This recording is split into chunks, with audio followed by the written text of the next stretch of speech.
அனைவருக்கும் தெய்வீக வணக்கம். நான் உங்கள் கார்த்திக். இந்த ஒரே ஒரு வார்த்தை உங்கள் விதியை மாற்றும். எப்பேற்பட்ட பிரச்சனையாக இருந்தாலும் சரி, அது உடனே முடிவுக்கு வரும். லா ஆஃப் அட்ராக்ஷன்ல இருக்கக்கூடிய ஆற்றல் மிக்க ஒரு ஸ்விட்ச் வேர்டை பார்க்க போறோம். வாழ்க்கையில எந்த ஒரு முன்னேற்றமும் இல்லாதவங்க, பிரச்சனைகள்ல சிக்கி தவிக்கிறவங்க இந்த வார்த்தையை தினமும் 5 நிமிடங்கள் நீங்க சொன்னாலே போதும். எதிர்பாராத அதிசயங்களும் அற்புதங்களும் உங்கள் வாழ்க்கையில் நடக்கும். குறிப்பிட்ட டைமிங்ஸ்ல தான் இந்த வார்த்தையை சொல்லணும்னு கிடையாதுங்க.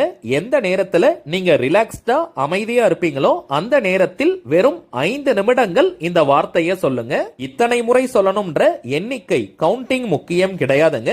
நாம் சொல்ல வேண்டிய வார்த்தை சேஞ்ச். மன ஒருநிலைப்பாட்டுடன் 5 நிமிடங்கள் இந்த வார்த்தையை நீங்க சொல்லி பாருங்க. ஒரு மிகப்பெரிய மாற்றம் ஏற்பட போவதை நீங்க ஃபீல் பண்ணுவீங்க. குறைந்தபட்சம் 90 நாட்களுக்கு இந்த வார்த்தையை நீங்க சொல்லுங்க. மேலும் தகவல்களுக்கு நம்ம டிவைன் ரூட் சேனலை செக் பண்ணி பாருங்க. லாங் வீடியோ அவைலபிளாக இருக்கும்.